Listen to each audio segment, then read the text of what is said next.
I got revenge by blindsiding my cheating wife, and now she is a drunken mess and denied receiving the divorce papers. She's being served tomorrow. My reasons for leaving. First post here, but I've been lurking since my first D-Day, April 17th, 2021. Only recently becoming active. A bit more than a year has gone by, and through lots of self-reflection and therapy, I've finally built the courage to walk away from my 38 male wife, 36 female. This is a very weird feeling, one I really don't know how to fully describe. I'm optimistic and scared, calm and anxious, happy and sad. My Fitbit says my heart rate is around 80 beats per minute, which is about 10 beats higher than usual. So I decided to write this here as a reminder to myself not to give in. I thought making a list of all the crappy things I've had to deal with over the 13 years we've been together, married for almost 8, might keep me on track to follow through with the divorce if I get weak in the future at any point. So here's a bullet list of all the reasons I am leaving for my future self. She's an alcoholic. She gets obnoxious, verbally abusive, and violent when she drinks. She cheated on you with an employee that reports to her at work. They had sex at work during working hours, not to mention the hotels they booked. She made secret plans to meet up with an ex-boyfriend using her work cell phone before you stumbled onto the text messages. After forgiving her for cheating on you, you discovered she had booked a hotel in August 2021 during a night you were away. Once confronted, she denied and gaslit you. A week after you left the house to stay with family, she finally admitted to sleeping with the same coworker again. The one time she agreed to put a tracker on her phone, you discovered she had left the phone at her friend's house and had her friend text you pretending to be her. She claimed she was at Target and simply forgot her phone. She came home drunk in the middle of the day once, saying she was at the gym. After finally agreeing to start a new job and put her affair partner out of your lives by blocking him on her phone and email, you discovered she was hiding a second cell phone and communicating with him through that device instead. On a night she claimed she wanted a night to herself, she secretly met up with her affair partner for dinner, claiming she just wanted closure. The same night, she stayed at a hotel. Her best friend, who previously coerced her into $5,000 worth of debt and has cheated on her own husband with many partners, has been assisting your wife in all her affairs and will continue to do so. Luckily, you have no kids since she aborted your child 5 years ago. You can sell the house, make your money, and move on without any strings attached. Don't believe her when she says she will change. She has said this many times and she never will. She has only gotten smarter in trying to hide her crappy behavior. Get out. Build your own life the way you want it. Jesus Christ. Just typing all that out makes me question why I stayed as long as I have. Edit. Thank you so much to everyone for the outpouring of support. Today is kind of a crazy day as she is being served while at work. I have the day off and I'm moving my stuff out at the same time. So while I'd love to respond to everyone, I am on a tight schedule today. Some frequent questions I have been receiving in chats, comments, messages. No, she does not know she is being served today. But 2 days ago I told her I was pursuing divorce and wanted her respect. She agreed, albeit after love bombing me and promising she would make changes. I shot down all her attempts. I did not want to report her to HR, and I would advise against anyone else doing so. If I pursued divorce and she lost her job, I would have been on the hook for alimony. We both make roughly the same annually, so realistically she shouldn't be receiving anything from me. Pasting a comment I left to someone in the comments section to explain why I did not leave after so much. It's not easy to walk away after you built so much with one person. A lot of this really only came about in the last year and a half, really. She had a drinking problem, but was always self-aware of her issues and worked hard to overcome everything. She went a long time without touching alcohol. She was sweet, kind, and nurturing for years, and it felt great to spend my time with someone like that. Once the affair started, she seemed to lean into all her negative behavior and had just kept giving her chance after chance, and now she's used up all her chances. The house is in both our names. I do all the upkeep on the property. I intend on staying in the house to facilitate its sales since she does close to nothing with the house. If she chooses to stay, legally I cannot kick her out, so going full no contact while ideal might be tough to do. I'm moving my stuff to my father's house today, so I can bail and stay there if all fails. Update. She's been served. Hello, everyone. Once again, Thank you so much for the encouragement after my last post detailing the reasons why I finally decided to leave my 38 male wife, 36 female, and served her with divorce papers. It feels good to get over the initial hump, but I know the road ahead is still lengthy and will be filled with many challenges. Ultimately, despite all the rough spots that occurred this past weekend, I'm feeling empowered that I am taking control of my life again. So here is what has transpired since Friday. She comes home from work invisibly upset and unstable, but trying her best to pretend that nothing happened. She denied ever being served the papers and took note of things of mine that were missing and noted the kitty carrier out. She demanded I put everything back, put the kitty carrier away, that she was going out with a friend, and that I had better be home when she gets home. After she left, I packed up the car and went to my father's house. I did not feel safe with her the way she was acting. The Ring doorbell captured her returning home a little after 10 p.m. Then around 11:30, it captured her again in one of the strangest and most unsettling ways I've ever seen my wife behave. She walked out the front door and stood in the driveway for a moment, then began dancing and singing the chorus of The Boy Is Mine by Brandy and Monica. After singing the chorus of the song and a couple more verses, she walked back up the front stoop and tried to tear the Ring doorbell out, but she was unsuccessful and walked back into the house. She was obviously drunk, and I was very satisfied with my decision to leave the house and stay at my father's. I have saved the video and sent it to my attorney. On Saturday morning, her friend picked her up at 5 a.m. as they had plans for a day trip to shop at the outlets. I went home and investigated the house. Luckily, everything seemed all right, and nothing was damaged by her. She came home in the early evening and still pretended that everything was all right, and she was never served any papers. I ignored her and stayed to myself on the couch. Eventually, she came and sat down, admitted to receiving the papers, then unleashed a number of different tactics on me to get me to drop the divorce. She threatened, mocked, begged, negotiated, pleaded, love-bombed, and guilted me over the course of 2 to 3 hours discussing everything.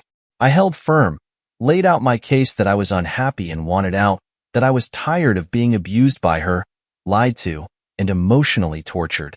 Surprisingly, she admitted to enjoying treating me the way she has, as every time I stayed with her and endured, it evidently showed her how much I loved her. I quickly pointed out the dysfunction in that, which she brushed off as being just the way she is and asserting that she will never sign any divorce papers. Things have calmed down, there's obvious tension in the house still, but we are coexisting and keeping things cordial. My attorney has advised that she has seen this plenty of times in her years of being a divorce attorney, and once all her tactics fail and she realizes that divorce is not going to stop, she will turn to rage and go on the attack. So I'm preparing for the next. This is certainly the start of a very long battle, I'm sure, but I keep thinking of the goal at the end of all this. Me, on my own and self-sufficient in my own place, not being tormented by longer. Not being tormented any longer. I absolutely cannot wait for that day. Let's see what top commenters say. Mixture According 49 says, "Congrats, you definitely are getting out of a terrible relationship." Who admits they abuse people and is delusional enough to say it proves love. Captain Crouton X1 says, "The you better be home sounds an awful lot like a threat. I honestly wouldn't feel safe sleeping in that house. Keep in mind, she is a cornered, angry animal, and they will do whatever it takes to survive." The next thought comes from Appleboy68. "Always listen to your lawyer." Update. I'm thriving and she's a drunken wreck. It's been a little over 3 weeks now since I served my 38 male, wife 36 female, with divorce. Once again, I greatly appreciate all the advice and kind words. This is a wonderful community that has really helped me and many others navigate through heartbreak. Many have been reaching out to me asking for an update, so I thought I could give the news on events that have transpired and maybe some of my own personal reflections on everything. Thankfully, things have calmed down. I took the advice of everyone here, my therapist and my attorney, and I left the house. I was hoping we could coexist and I could stay in my own home, but there was a night where things escalated and I knew it wouldn't be possible to stay under the same roof as her. I was staying in the guest bedroom at the time. One night, she had said something nasty. I forget what. Later on, she knocked on my door lightly. I answered to find her in tears as she offered an apology for her actions. I thanked her and asked that she leave me be. After closing the door, she unleashed a fury of vulgarities at me on the other side of the door, then went downstairs and continued her tirade. Freaking a hole, I heard over and over, among many heinous insults to me and my family.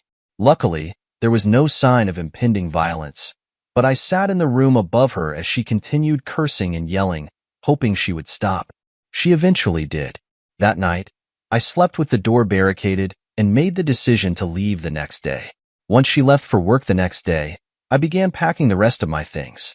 Luckily, I work from home, so I had time before work and during my lunch break to pack up my car. After work was done, I jumped in my car with one of the seats and went to my father's where I have been since. It's peaceful here. The house is not occupied most of the time, and many of the rooms were used more for storage.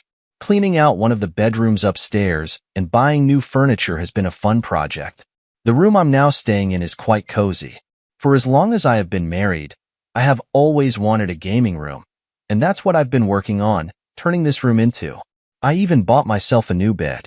It's one of those adjustable bases and even has a built-in massage function. I may have gone a little overboard, but I wanted to be comfortable and excited about where I am living. As of typing this up, I can confirm I'm thrilled to be here. I even got my mail confirmation from my Steam Deck, so that was a nice added bonus from Valve. It's as if they knew I was going through a tough time and needed something fun. There has been some communication between us, but very little. Since my wife does not clean or really know how to take care of the house, I have been visiting on weekends to check on things and grab my other items I may have left behind. Her tone has definitely changed. She has been begging me to call off the divorce, taking ownership of all things wrong with the marriage, offering to have the open policy I have been asking here for, and swearing that she called everything off with the guy she had the affair with. I'm not buying it. I know this version of my wife, as I have seen it many times. Once the dust settles, she will revert back to her old, toxic habits. For now, it's nice to hear directly from the source of my heartache that she is actually claiming responsibility for everything she has done, even if that gesture is a facade and short-lived. She is a person with many personal issues that I have taken an active role in assisting with. It's rather astonishing to sit back now and reflect on all the things I have helped her with throughout the years, all the ups and downs. I saw her last Sunday when I stopped at the house. The place is a mess, with empty bottles of wine scattered around. After I arrived at the house, she went into the bathroom to throw up, quite loudly. She came out and said she was hungover from drinking the night before. I maintained the gray rock method and didn't engage in any way, which only fueled her sorrow further. "You don't even care," she said a few times to me while holding back tears, clearly trying to bait me. She is scrambling to suck me back to being a manipulated toy to play with, and it isn't working. It makes me sad to see her like this, but I also lost my motivation to help her, mainly because I realized that there is nothing I can do for her anymore. Coming to terms with that really does feel refreshing. Sometimes I wonder why I stayed for as long as I did, but I am content with how things have unfolded and with my decisions. I first found out she was cheating on me in April of 2021, then found out she cheated again in August of the same year. For many that would have been enough in itself, but I stayed. As my therapist said to me, a year ago I wasn't ready to walk away. I am now. I needed to see this through and confirm that the problem was not me. The problem is entirely her, and there is nothing I can do about it. My options are to endure perpetual heartbreak or leave. I chose to leave. A year ago, I did not realize those were the only cards on the table. I thought I could change myself and make the marriage work. I was wrong. My own family tried to coach me, but I needed to realize it for myself without being told. That's the important part of leaving a spouse. It has to be your own decision, not someone else's. This is my decision. I am owning it, and I am improving my life little by little. There's a profound reward in learning a vital lesson in life. This hard-won knowledge is precious to personal development. I endured the hollow charade of her BS because I had to learn on my own. I am not in any way ashamed to admit I stayed throughout all the issues. I am incredibly proud of myself for finally coming to terms with everything and taking this hard step to move on with my life. And I am pursuing all the things I had put off for a long time. I am making a nice gaming room for myself, exercising a whole heck of a lot. A few years ago, I wrote a book but never pursued being published. I had another book I wanted to write, and I am pleased to say that I have begun writing it. All these things I had put aside for years and made my marriage a priority. It's so incredibly refreshing to finally indulge in my own interests. I am moving on, improving myself, and she is drinking herself into misery. I am focusing on me, and it feels great. My father's house has a lot of meaning to my family. Many memories here. My grandfather came here from Portugal when he was young and purchased the property. He grew up in Portugal living off the land and growing his own food. If he didn't do that, he didn't eat. So when he came here, he purchased a large piece of land, built a house, built a barn in the backyard, planted crops in an orchard. The house represented hope for a brighter future. He had horses, cows, goats, chickens, the whole deal. As my father and his siblings grew up, the land became less populated by livestock and more a representation of family and freedom. My uncles began rock bands and converted the horse stables and the barn to practicing spaces for their music. They played among whatever animals were left at the time. When I was born, my father brought me here on the weekends. He and my mother divorced when I was only a few months old, but remained cordial. Weekends meant being free on this land with my dad. It was paradise for a child like me. No rules, lots of land to explore and play on, and a bad freaking father who made me feel so loved and free. He bought me a dirt bike when I was 8 or 9 years old. I used to ride that bike all over the property, around the barn, on the front lawn. My grandmother used to complain that I was tearing up the grass. She'd come outside as I drove by the front of the house and yell at me to slow down, but I'd scoff at her and ride fast around the house and throughout the orchard. There were a few nights here when my father would open the windows to the upstairs bedroom and climb out onto the roof.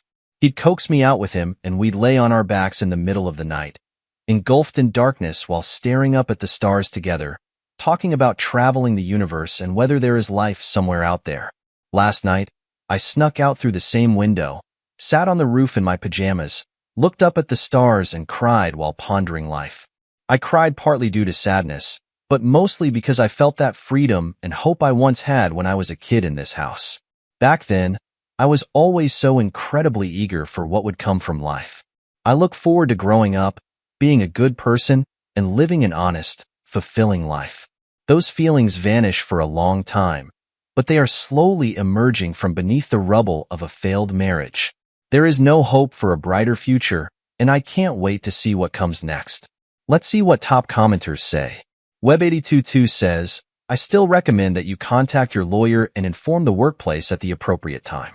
She knows your indecisive and passive nature. The stories and abuse will continue after the divorce. You should shake her image.